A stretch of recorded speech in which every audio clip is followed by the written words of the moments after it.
आज Doubtnut app download करें। Doubtnut पर अपने सभी गणित, रसायन विज्ञान, भौतिक विज्ञान और जीव विज्ञान के डाउट्स का करो सफाया। बस प्रश्न की फोटो खींचो, एक ही प्रश्न को क्रॉप करो और तुरंत वीडियो सोल्यूशन पाओ। अभी डाउनलोड करें। नमस्कार दोस्तों, हमारा आज का प्रश्न है ध्वनि प्रदूषण के स्रोत तथा उसके 4 प्रभावों को लिखिए। तो आइए इसे उत्तर की सहायता से समझते हैं। उत्तर से पहले हम जान लेते हैं कि ध्वनि प्रदूषण क्या होता है। तो देखिए, अवांछित तथा तेज अवांछित तथा तेज आवाज या शोर ही क्या होता है? शोर ही ध्वनि प्रदूषण होता है। अवांछित आवाज या तेज आवाज या शोर जो कि कानों को अप्रिय लगते हैं, ऐसा जो प्रदूषण होता है वह क्या होता है? ध्वनि प्रदूषण कहलाता है। अब आइए इसकी स्रोत जान लेते हैं। तो ध्वनि प्रदूषण के स्रोत निम्न है। तो पहला जो स्रोत है वह है टीवी से भी ध्वनि प्रदूषण होता है। रेडियो कूलर और इसके अलावा स्कूटर कार यह भी हॉर्न के द्वारा ध्वनि प्रदूषण करते हैं। बस ट्रेन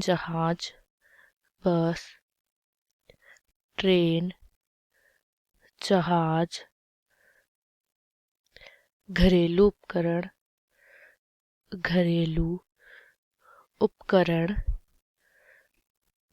उपकरण इसके अलावा क्या होते हैं कि रॉकेट हवाई जहाज से निकलने वाला शोर भी क्या होता है? ध्वनि प्रदूषण होता है। इसके अलावा लाउड स्पीकर से भी क्या होता है? ध्वनि प्रदूषण होता है। तो आदि जो है क्या है? ध्वनि प्रदूषण के स्रोत होते हैं। ठीक है, अब अन्य स्रोतों का क्या प्रभाव पड़ता है? तो हम देख लेते हैं कि ध्वनि प्रदूषण का क्या प्रभाव पड़ता है। तो देखिए, पहला प्रभाव यह है कि इससे सुनने की क्षमता में कमी आती है। किससे? ध्वनि प्रदूषण से सुनने की जो क्षमता होती है, सुनने की क्षमता में कमी आती है। ठीक है, तो यह इसका पहला प्रभाव हो गया। अब हम इसके और प्रभाव देखेंगे। इससे सुनने की क्षमता में कमी आती है। इसका दूसरा प्रभाव यह है कि शोर से सिर दर्द, थकान, अनिद्रा जिसे इंसोम्निया भी कहा जाता है, आदि रोग होते हैं। ठीक है, आदि रोग क्या होते हैं? ध्वनि प्रदूषण द्वारा होते हैं। ठीक है, अब इसका तीसरा प्रभाव जो होता है तो वह होता है कि शोर से क्या होता है? हृदय की धड़कन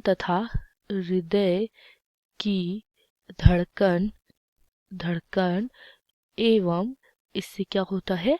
रक्तदाब जो होता है वह बढ़ता है। रक्तदाब और हृदय की धड़कन बढ़ जाते हैं। ठीक है, तो यह इसका तीसरा प्रभाव है कि रक्तदाब और हृदय की धड़कन का बढ़ना, यह इसका तीसरा प्रभाव है। फिर चौथा प्रभाव जो ध्वनि प्रदूषण का है वह है अधिक शोर के कारण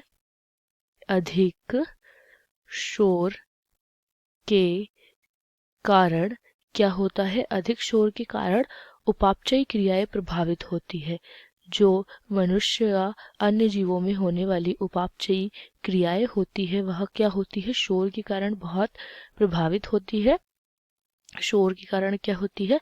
प्रभावित होती है। और इससे क्या होता है? यह उपापचय क्रिया प्रभावित होती है तो हार्मोन्स का स्त्राव अधिक होने लगता है। क्या होता है? हार्मोन्स का स्त्राव क्या होता है? अधिक होने लगता है। उपापचयी क्रियाओं का असंतुलन हो जाता है जिससे हार्मोन का स्त्राव अधिक होने लगता है। ठीक है, तो यह इसका चौथा प्रभाव हो गया। अब जो पांचवा प्रभाव है ध्वनि प्रदूषण का, ध्वनि प्रदूषण से क्या होता है, संवेदी तथा तंत्रिका तंत्र जो होता है, संवेदी तंत्रिका तंत्र, संवेदी तथा तंत्रिका तंत्र को कमजोर बनाता है। जो ध्वनि प्रदूषण होता है वह क्या करता है कि संवेदी तंत्रिका तंत्र को क्या करता है, कमजोर बनाता है, को कमजोर बनाता है। ठीक है, तो अगर तंत्रिका तंत्र कमजोर हो जाएगा तो प्रतिवृत्ति क्रियाएं हो नहीं पाएंगी। ठीक है, तो यह एक दुष्प्रभाव है इसका।